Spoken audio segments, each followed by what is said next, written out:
La 79e session de l'Assemblée générale des Nations unies a été ouverte ce mardi 24 septembre ici à New York.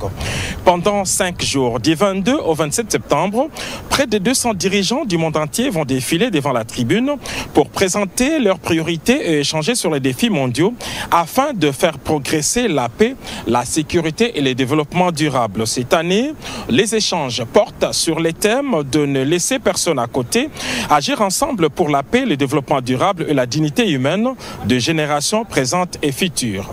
La question des inégalités dans le monde et de la réforme du Conseil de sécurité sera au centre du débat général ouvert ce mardi. Dans son discours d'ouverture, le secrétaire général de l'ONU, Antonio Guterres, a donné les temps pour lui.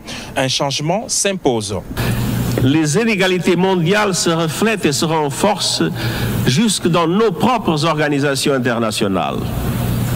Le Conseil de sécurité des Nations unies a été conçu par les vainqueurs de la Seconde Guerre mondiale.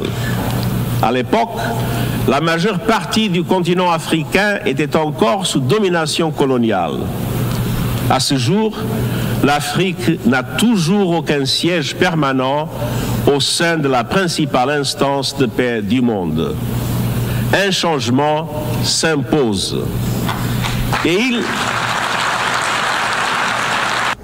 À l'occasion de ces rendez-vous internationaux majeurs, le président de la République, Félix-Antoine Tshisekedi Tshilombo, prendra la parole devant cette tribune ce mercredi 25 septembre autour des 14 heures locales, soit 19 heures heure de Kinshasa.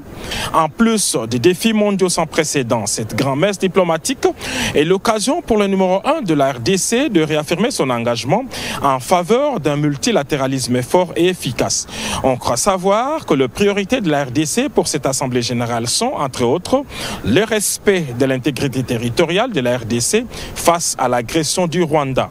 Nous pensons aussi que le président de la République, Félix-Antoine Tshisekedi Tshilombo, ne manquera pas de demander des sanctions contre le Rwanda pour son agression avérée et son pillage des ressources naturelles congolaises. C'est aussi l'occasion pour le président de la RDC de demander l'appui d'autres États pour le poste de membre permanent du Conseil de sécurité avec plein pouvoir. Le président de l'Assemblée nationale a réuni ce mardi les députés nationaux de la partie orientale de la RDC.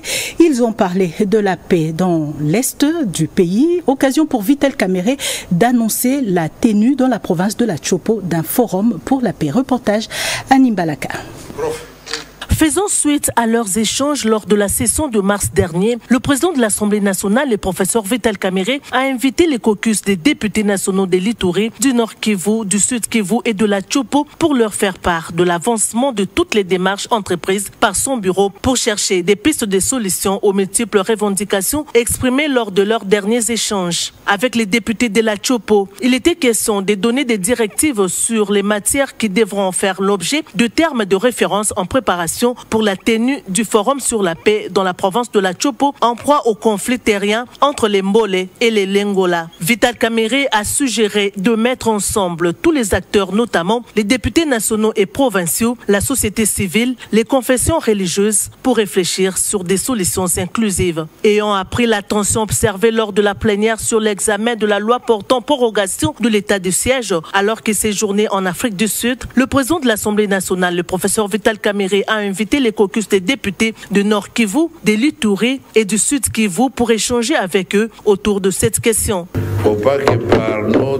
déclarations ou des guerres internes, nous puissions laisser la voie ouverte aux gens qui nous agressent. Et plus que vous, je ne pense pas qu'il y a des gens qui comprennent la vraie situation dans cette partie de la République démocratique du Congo. Parce que vous connaissez très bien ce problème plus que tout le monde. Vous savez que quand l'ennemi dit oui, peut-être que ça veut dire non. Mais les autres ne savent pas ça. Vous connaissez les causes profondes de cette guerre.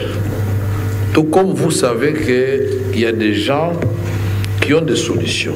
Le président de la Chambre basse du Parlement a rappelé que le retour de la paix dans cette région est les soucis majeurs du président de la République, Félix Antoine Tshisekedi Tshilombo, qui attend de la représentation nationale des propositions concrètes pour faire régner la paix et la sécurité dans les provinces de l'Ituri, du Nord Kivu et Sud Kivu. Vital Kamerhe a réitéré sa promesse de tenir dans les plus brefs délais une série de plénières sur la question sécuritaire à l'est du pays. Il a tenu à préciser que ça sera une tribune pour ces défenseurs du peuple de réfléchir autour des solutions réelles et de donner toutes leurs suggestions qui seront transmises au gouvernement. Le professeur Vital Kamerhe a cependant appelé les élus de ces trois provinces à mettre en avant des suggestions réalisables et pour l'intérêt de la nation et du peuple.